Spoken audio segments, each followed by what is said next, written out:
Hello everybody, good afternoon. Welcome to today's keynote speech. Thank you for coming. It's great to have a wonderful keynote speaker also today. Takeshi NARISAKO is here and gives his talk today. Takeshi NARISAKO is the director of the Cloud Services Development Department of the Research and Development Center of DENSO. This is one member of the Toyota Group. He has a deep understanding of digital transformation, open innovation, innovation strategy, etc. He also has a rich work experience in this field. So thank you for coming, Takeshi NARISAKO, and please, the floor is yours. Thank you very much. Good afternoon.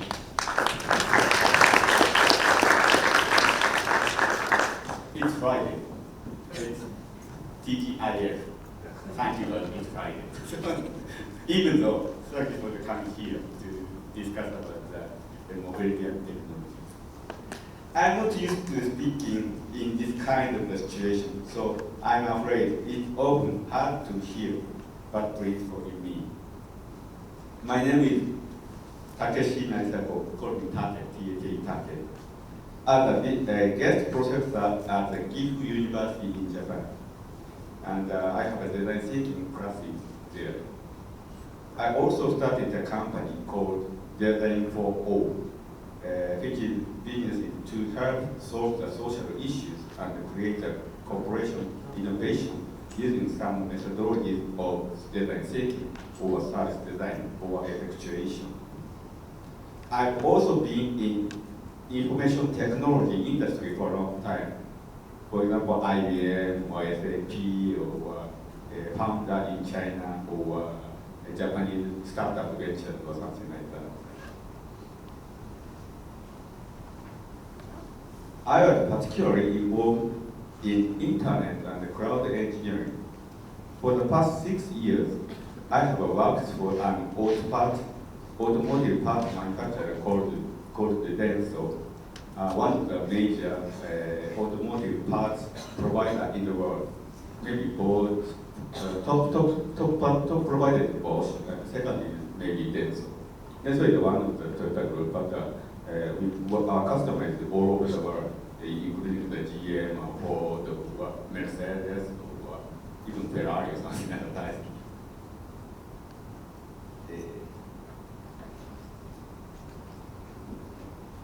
And I'd like to go DENSO to transform some kind of like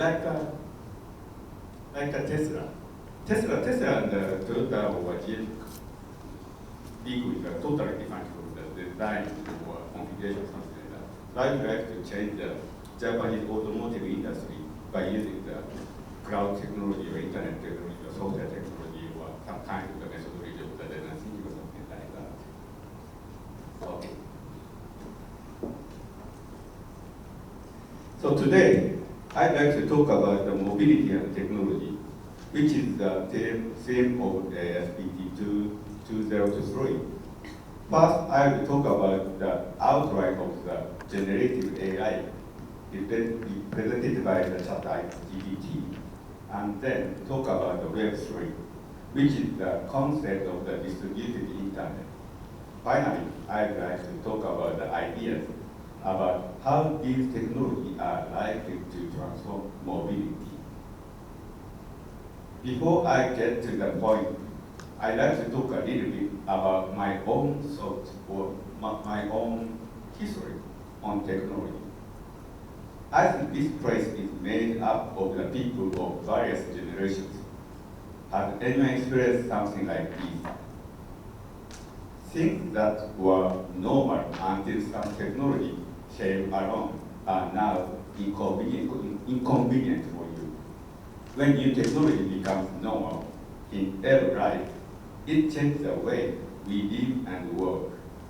Many people have experienced the feeling that one thing have become convenient and comfortable, they cannot go back to the way they were before. Maybe it's something like after COVID-19, like teleconference or telecommuting normal or something. In my own experience, when I graduated from college at university, there was no personal computer, PC, no PC in general in the enterprise or home. The people who own PC privately were just geek. However, after personal computers became popular, it became difficult to work without word processor or spreadsheet on personal computer. Also, before the internet, the only way to communicate was by phone, letter, or fax mail. Documents were also stored on other paper and sent to the client by mail, physical mail. In order to find the information I need for my work, I look up for where the books and documents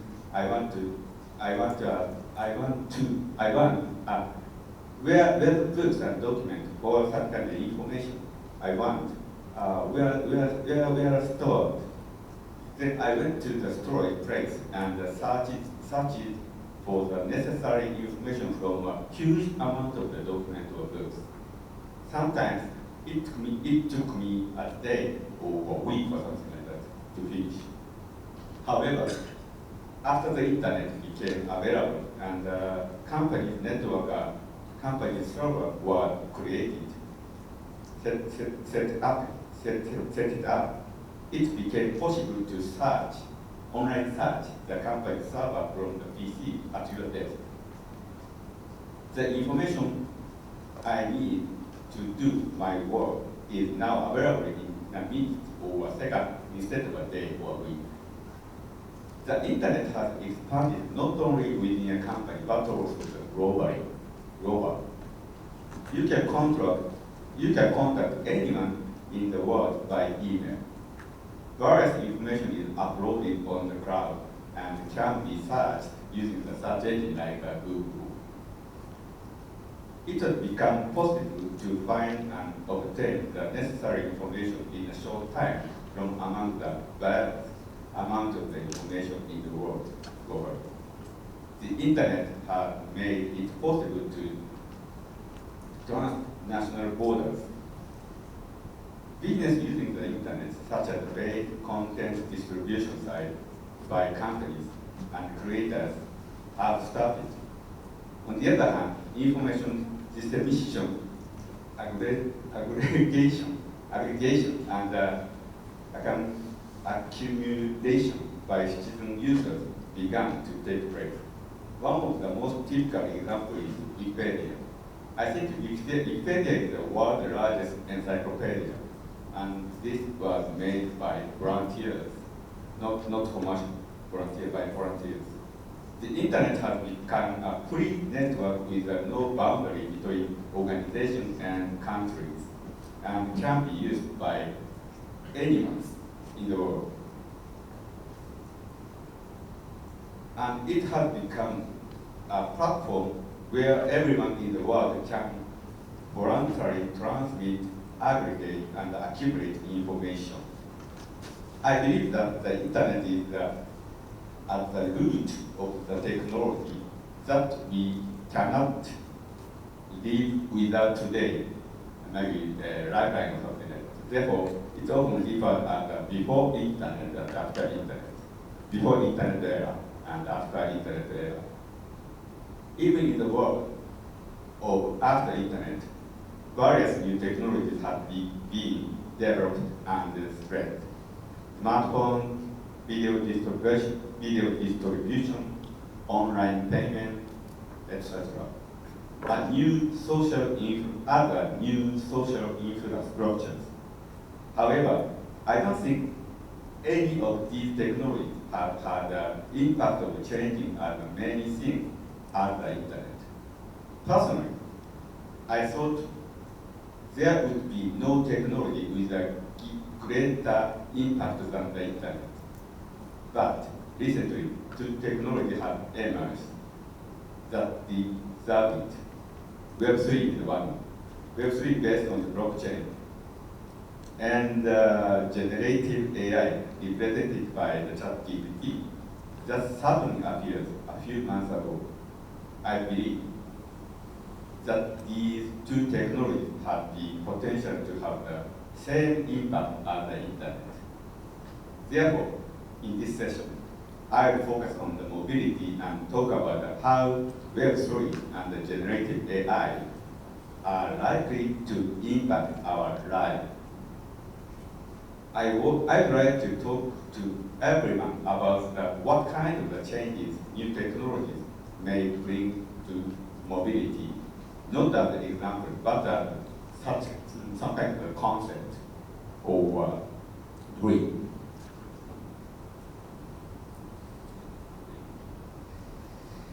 The second, mobility it is. Have you already have a sightseeing in Tokyo area? You may know the ancient Tokyo. In the Edo era, we have this kind of mobility, human mobility. And this is the cargo. And also in the logistics, we have this kind of mobility called hikyaku. Both mobility is handled by not from the gasoline or wind or solar. This kind of mobility can be handled by the human power. It's Friday. Tomorrow is Saturday. Even now, you can try this kind of mobility in the Asakusa. If rain stop. Anyway, this kind of mobility is very interesting for me. So, what is the mobility in the first place? I want to think of movement broadly. Food, clothing, and housing. And in Japanese, ishokuju. Food, clothes, and housing is three major elements we have to have. And I believe the mobility is essential for the human being, I think. I'd like to think about mobility on several axes. First, let's break mobility into three categories. I think there are often two categories, human movement and logistics or something like that. But here's a breakdown on migration by combination of people and things, and thing and thing, and people and people. Consider the example of the movement about people and things. Go people and things. People and things. Mobility between people and things. Go buy something to somewhere, or go watch something, for example, for sightseeing or something like that. And go find something, go check something. This pattern of the human moving to where things is the first. Then there's the second pattern of the object moving to where people are.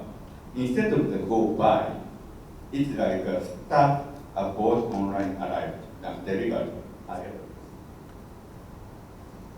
Maybe this time. Delivered to someone. So maybe I mean that not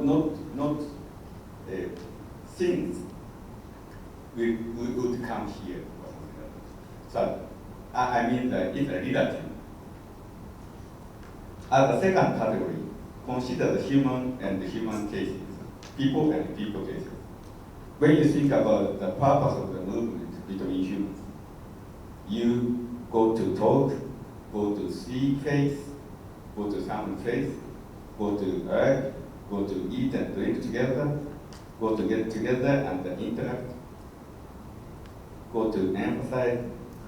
I think those who are participants in here are moving here to Tokyo just to interact and emphasize in SPD 2023. As with the movement of the people and things,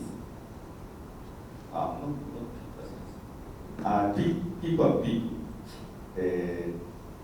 For example, the Takeshi may move to the where the Maki is, or opposite side. Or Takeshi and Maki can each move to point C and fall into each other, something like that. Such kind of people to people movement.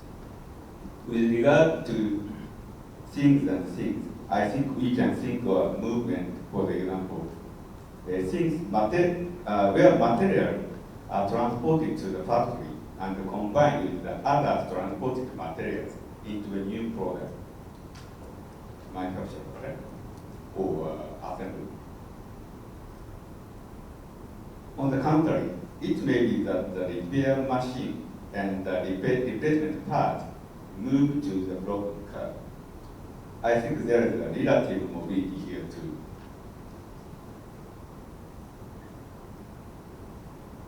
Next, I want to break down the element of mobility. The reason I decided to do this kind of element work because of my own experience in mainland China. Previously, I lived in Hong Kong and worked in Hong Kong, mainland China, and Southeast Asian countries. One day, on a business trip to mainland China, I had to rent a car. I usually hire a taxi or hire a car, but one day I had to rent a car. When we rent a car, we give our request for the length of the time we want to rent and the type of the car. For example, the sedan type or trucks or something like that. But Chinese rental agency asked if we also need a driver as an option to the rent car. It's quite interesting, right? I'd like to have a rent car instead of the driver, but the rent car agency asked me, do you need some driver with a rent car or something like that? Right. With our international driver license, we cannot drive a car in mainland China. That's why car rental agency offer their customers an optional driver to drive them around. Add driver option to the rent car. What makes this different from the booking a taxi? Quite right? So that's why I would like to break down the element of the mobility. Here, to break down the element of mobility to car ownership, car type of car, driver, attendant, and the agency. In the case of the Chinese rental car example, I rent a car by the day and sedan type passenger car, and additionally, a professional driver as a rent car option to this. If you are taking a taxi, rent a car by a minute or by the distance, the type of car is passenger car, always accompanied by the professional driver. In Uber case, maybe amateur driver. In the case of the school bus, in addition to the driver, there will probably be an attendant to take care of the children.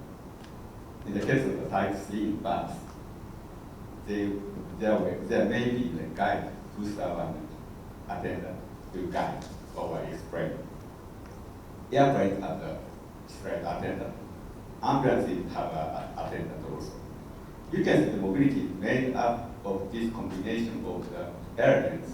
In addition to, you also need an energy component, maybe gasoline or diesel or aviation fuel or solar or e-fuel, some kind of carbon neutral energy.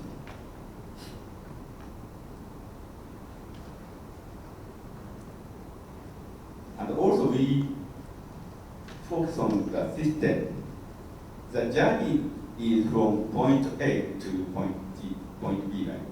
Starting point to end point, starting point and goal. Which is the finish point. It made case you'll be using multiple modes of transportation. It is also possible to move from the A to B, supported by the various indirect factors, indirect elements, as well as the direct transformation.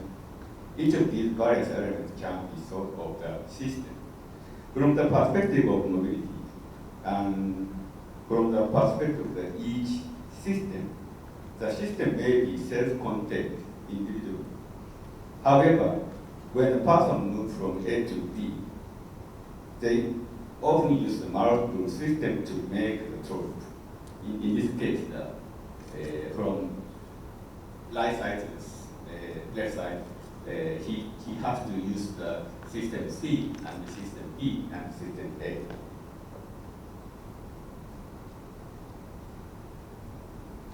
Regardless of whether such a service exists, many tricks involve multiple modes of transportation. This can cause systems of systems, SOS, system of systems. As I mentioned, each system is self-contained and therefore independent. The concept of the SOS, system of systems, is when multiple independent systems work together to form one large system. Each system has its own fascinate, this kind of competitive area and cooperation area.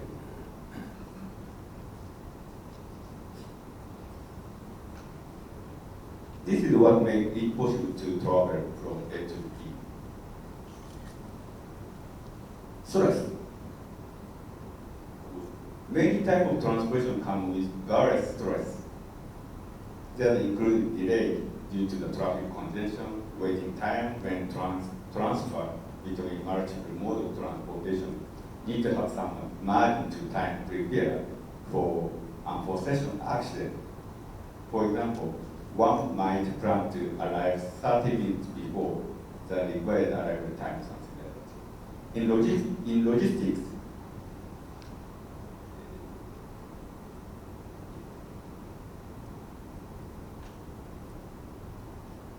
in Japan, home delivery services are well developed, but there are often cases where the recipient is not present when the delivery is attempted. In such case, the delivery is returned and attempted again on a different day or different time. This can happen frequently. This kind of stress associated with the transportation led the insufficiency in transportation. We have to discuss later. I would like to consider the convenience and the efficiency of the transportation. From this perspective, I think this photo is very easy to understand. This kind of better. When 200 people travel in 177 cars,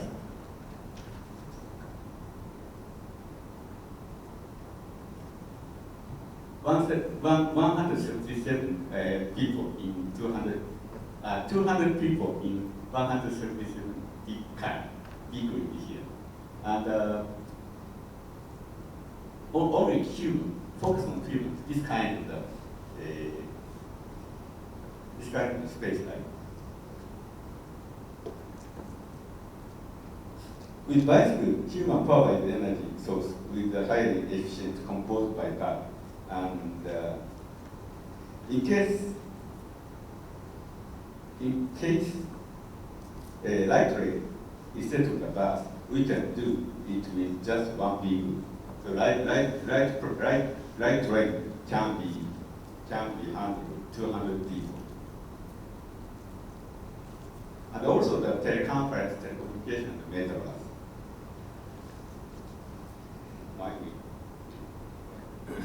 And new technologies such as GPT, ChatGPT, or Web3.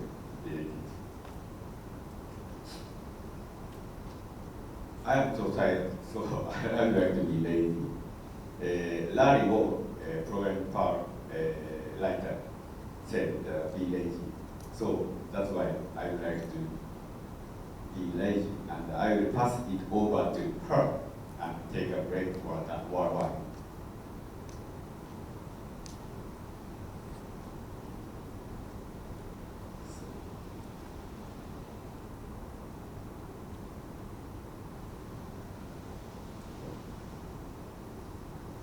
I would like to ask about the ChatGPT to the ChatGPT. So this is the prompt. New chat, GPT-4, and voice prompt.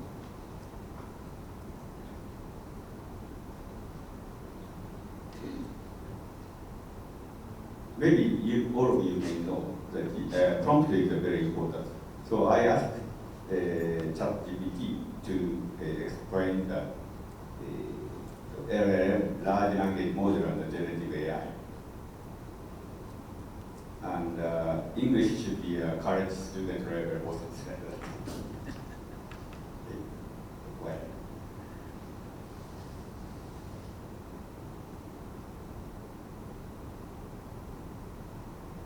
Slide 1.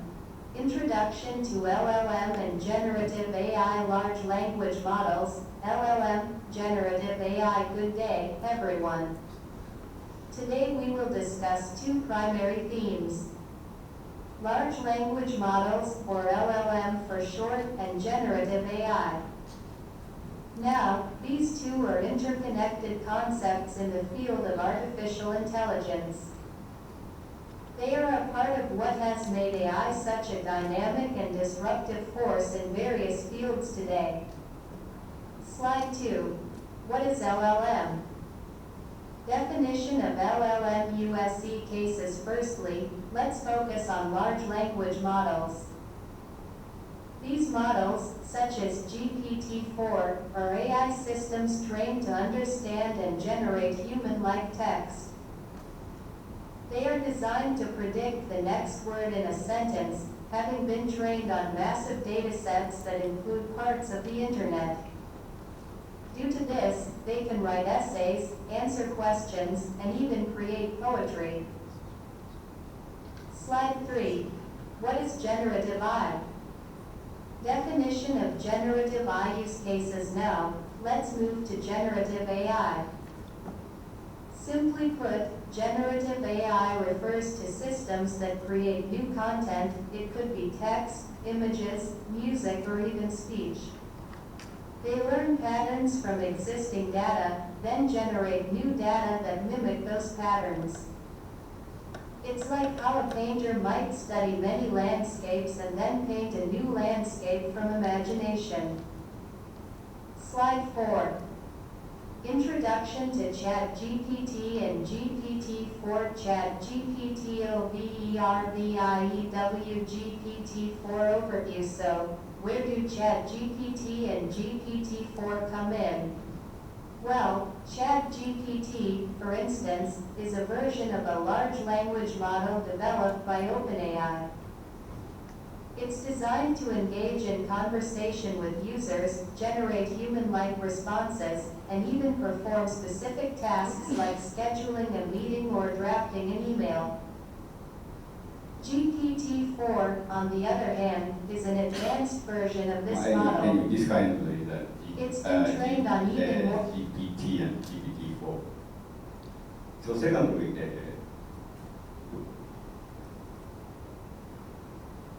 this is GPT, GPT-4 Web3. I will ask again to the ChatGPT to explain the Web3. Web3 is very complicated.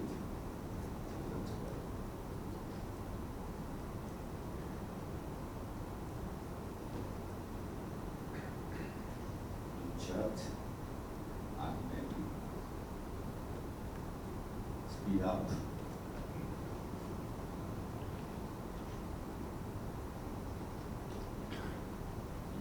GPT-4.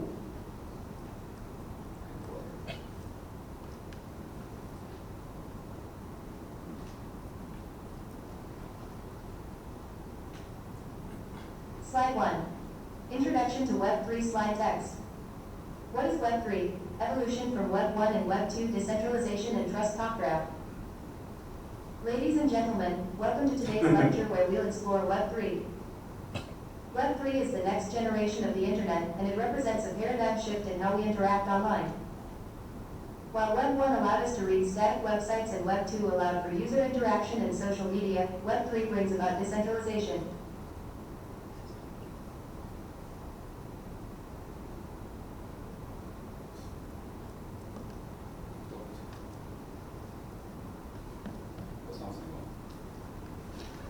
Anyway, the Web3 is consisted by the blockchain and the smart contract and SSI or DID, self-sovereign identifier or decentralized identification. And even know the NFT like non-fungible token and decentralized autonomous organization, DAOs. DAO is one of the big challenges by using the blockchain technology, I think. So this kind of technology is very interesting, as I mentioned before.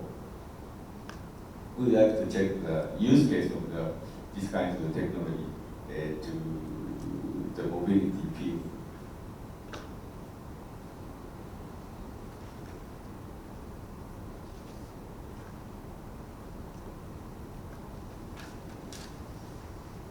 First, NFT. Have you ever ridden in a car driving by someone else and thought, this driving is scary, this driving makes me anxious? The driver may have thought they were driving comfortable without anxiety. But everyone's definition of comfortable or anxiety-free driving is different, I think. With the era of autonomous driving approaching, automotive manufacturers are developing a safe autonomous driving system, AD. However, comfortable driving, safe driving, pleasant driving can vary depending on the person or situation, I think. Therefore, let's consider the content of driving through NFT. By utilizing the non-fungible token NFT, we can save human driving as a software content and circulate it and allow to others purchase and install the driving content on their own curve, on autonomous driving system to enjoy.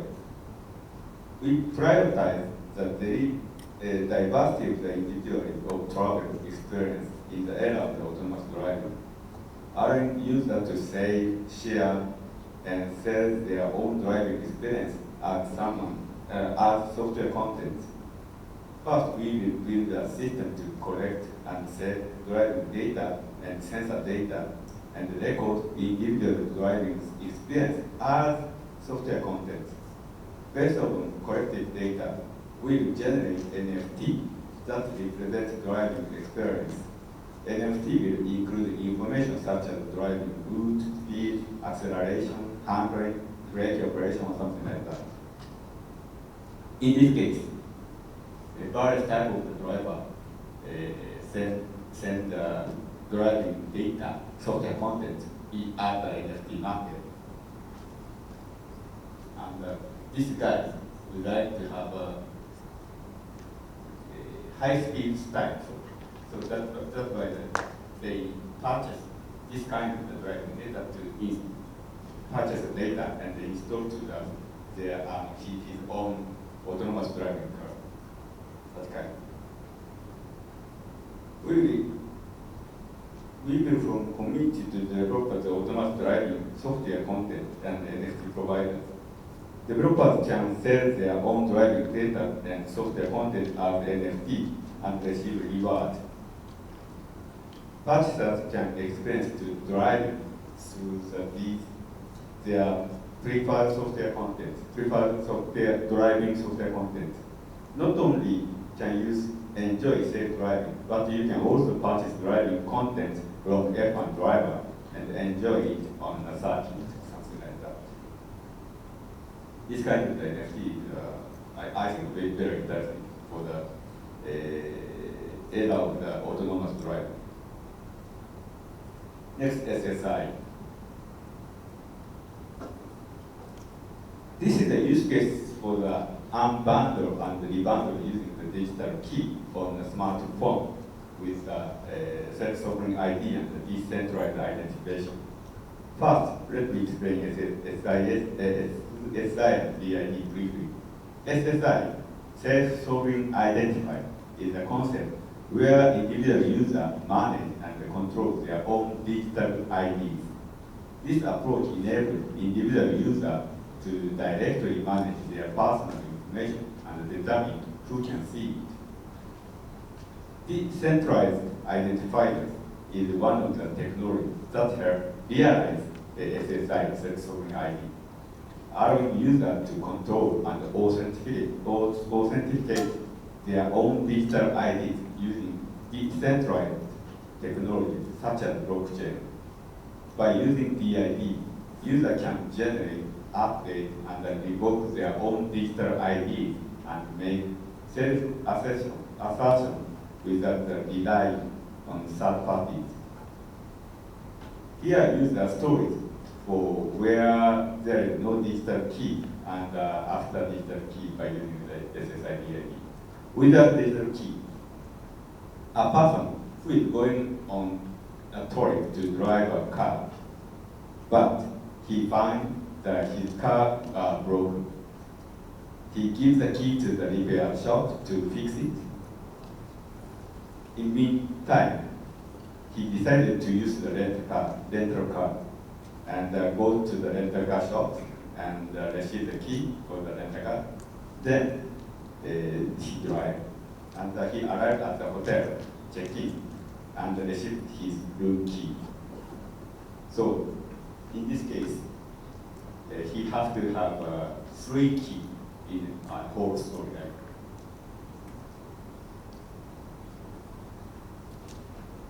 After digital key using the SSI DID, in the same scenario, but this time the user is using the digital key using SSI DID. When his car broke down, he used an app on his smartphone to give a digital key for his car to the repair shop. He then accessed the rental car company's website and received the digital key for the rental car using his DID, decentralized ID. When he arrived at the hotel, he used his DID again to receive the digital key for the hotel room. All of these processes are completed and in cyberspace without no physical key exchange. Furthermore, each service provider can provide customized services.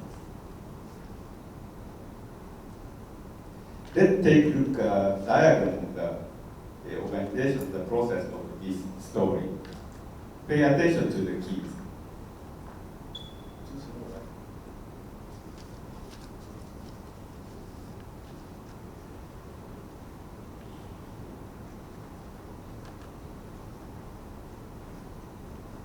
This is the repair shop and the rental car and hotel.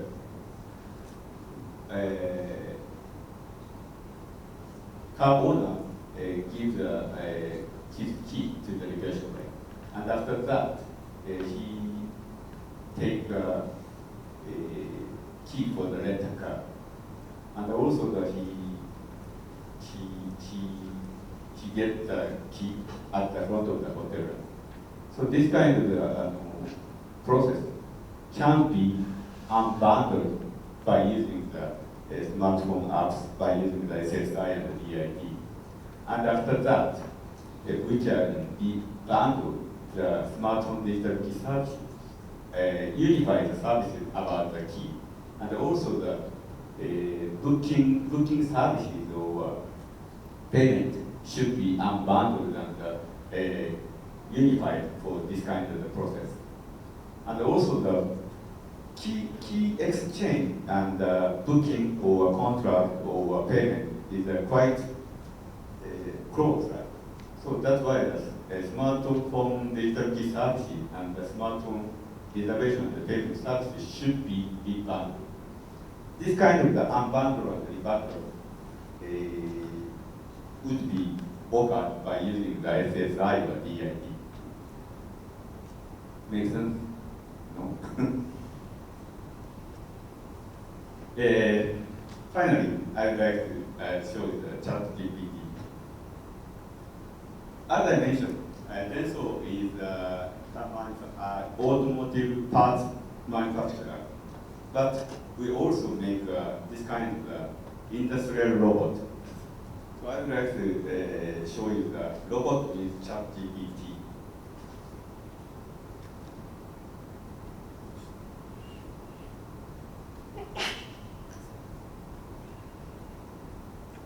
There are conventional robots such as arms and mobile type, but programming by specialized engineers or direct teaching is required. I think this makes it difficult to introduce robots. To solve this problem, we want to try using ChatGPT. Our vision is for the robot to recognize and act on its own and perform the necessary tasks. System configuration is at this kind. Speech recognition, neural language convert to text, natural language convert to text, and using case and pre-learned robot motion, and combined by ChatGPT, and generate the automatic program. After that, transfer to the robot by gateway named Orion, and the robot should be working. Key point is that robot is run by software, so that's why we can generate the robot software, robot programming code by using the ChatGPT from the natural language.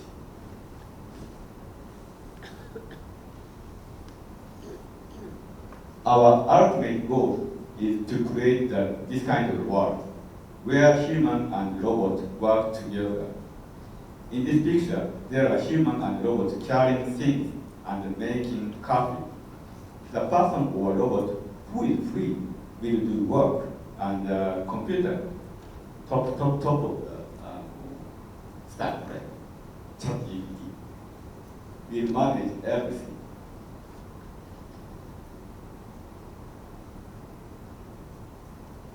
This is a sample of the ChatGPT and making code. Sorry, Japanese. This means please make coffee. コーヒーを入れてください. And in the LLM or GPT-4, attention mechanism make generate the software code for the robot. And also the input should be give the role of the ChatGPT and teach the job and teach the language of the software language for the robot. And so scenario is defined. Human talk to the staff rate, the AGB, and the AGB move to the second robot with arm, and to make copy, and give the copy, and move to the customers, and here your copy or something like that.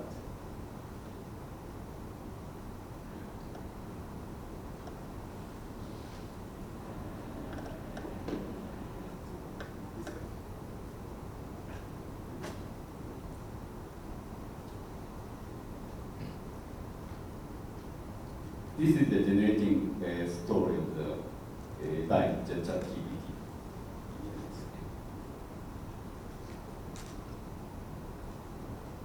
Initialize and voice recognition in the コーヒーを入れてください. コーヒーを入れてください means make coffee please. And then ChatGPT generates the software code for the robot. This is the software code for the robot to make a copy. And then robot should move.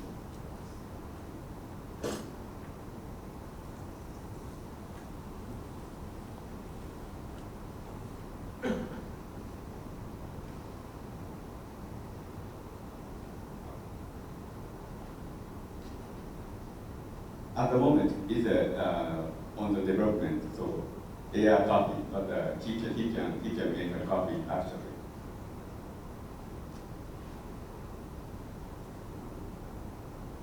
Also, this is for the AGB, moving mobile robot. Or here it is deciding the pre-TV copy. So AGB moved to the arm robot, and he talked to the arm robot, and he asked arm robot to make a copy in Japanese instead of the computer language or network or something like that. Just talk by natural language. Of course, not only for the Japanese, but also the Mandarin or French or English or Spanish. And then he copy and give to the AGP. And then we return to the customers and give to the copy to the customer. So this is the whole scenario of this kind. Copy please and move to the arm and make a copy by natural language. And go ahead and hear about this kind. This is very interesting for us because the robot and robot talk together, not by computer language, but natural language in Japan. This is why we can make this kind of world. Robot and human work together. This human is delivery guy, and this human is making a copy. So in case of that, some robot is busy, this human should be handle the carrying the copy or something like that. This kind of human and robot together work is very important, I think.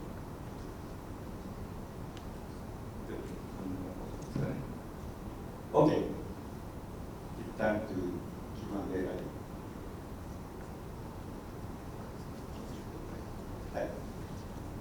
Anyway, thank you very much for.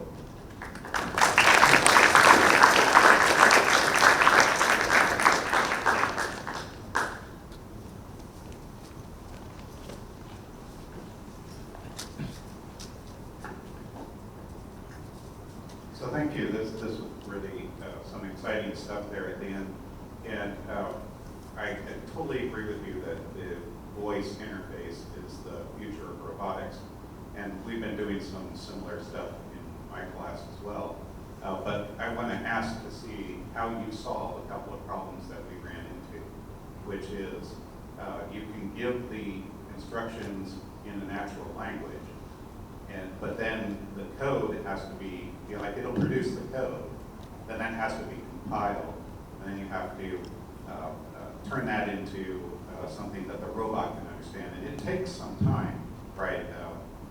In your videos, it seemed to be pretty instantaneous, but in my experience, it takes about 30, 40 seconds from a command to turning it into something that the robot can do. So that's the first question. And my second question is, ChatGPT is, I have found, really incapable of understanding a robot body in space that's moving. It can certainly produce code like nobody's business, but it has a hard time understanding. So okay, now I've got the copy and now I want to do something more complex, and it has a real hard time understanding where its body is in space. So we were controlling a robot arm, and you get it to do one action, but then in the second action, it had a hard time understanding where it was in space. So I'm just interested in how you solve these particular problems. Thank you very much. First question is about how to say response time or performance, right? So in this case, we can we take maybe 20 or 30 seconds for the understanding the natural language and generate to the software code. But I hope it will be solved shortly, because prompt engineering is one of the solutions to shorten the response time, I think. And also, as you may know, the current GPT-4 base is quite high and quick response. So maybe I think regarding the response time, it will be solved shortly, I think. I hope. And second question is the software. Regarding software stack, right? So we are trying to make some kind of a software stack or software layer. So ChatGPT will make some kind of middle code instead of the low code. So that's why we need to make some kind of middleware or some kind of API to understand to make a simple code generation for the ChatGPT or something, or ChatGPT or GPT-4 base or some other mechanic system. And also we are trying to make generating code by using the sensory or experience for the robot itself. So this is quite important because the current robot should be all of the moving should be taught by the human. But I would like to ask ChatGPT to teach the robot to how to move or how to handle this kind of soft motor or something like that. This is quite important because of the, as I mentioned, a robot engineer should be make a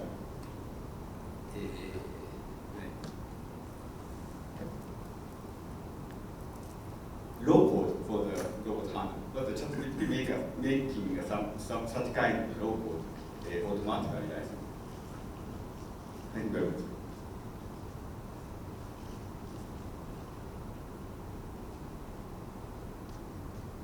Any other questions?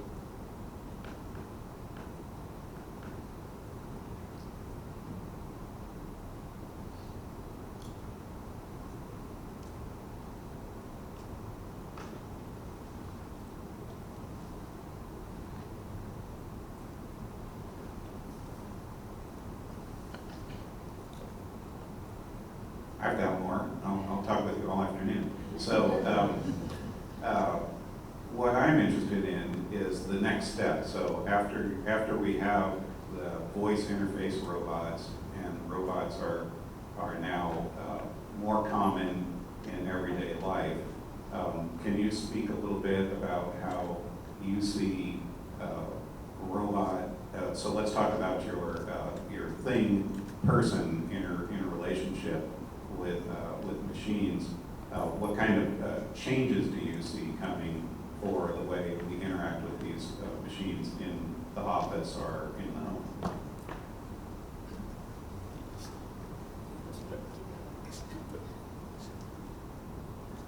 You mean the communication between human to human and human robot, human or human machine, right? So I think the ChatGPT is quite interesting for this kind of communication skills. In my case, my grandma is 87 years old. He lives alone, and he can use the chatting to line in Japan. and she always writes something to me, but I'm very no, I'm not interested in such kind of talk or chat. So that means that I cannot respond quickly. By using the chat GPT, quick response to my mother directly, and got to quite polite and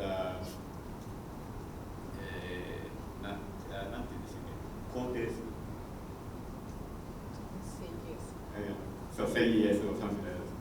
So in those cases, my mother like chat GPT instead of me. So I mean the human relationship is quite difficult to keep right. But the machine is not tired, not boring. So that's why actually my mother loves chat GPT instead of me or my brother. So such kind of work will come soon, shortly, I think.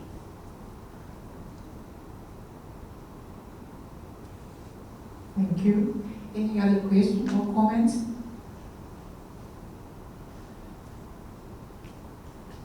Your final remark reminded me that maybe our students might think that the professor prefers the ChatGPT response to theirs, so long as we don't know that it's ChatGPT. So we're all anxious about the plagiarism issue.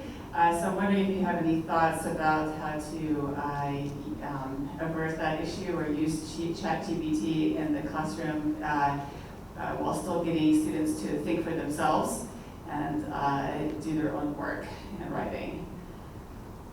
Actually, I'm a specialist for the ChatGPT, so I can respond that. I think it's a kind of, how to say, as I mentioned, maybe internet is a very gave us the impact to transport, right? And maybe ChatGPT also. So that means that I mentioned that after internet, before internet and after internet, maybe this era, before ChatGPT and after ChatGPT. So maybe we have to adapt the after ChatGPT or after GPT-4 era. So this is quite important. No limitation, no regulation, no such kind of activity in no meaning, I think. Maybe young guys or new era people would like to use GPT or LLM directly, and maybe making a new generation or new world they make very big, I think. Thank you very much. And so thank you again for your interesting talk. And I hope you enjoyed it. And it is time for break. Thank you very much. Thank you. Thank you very much.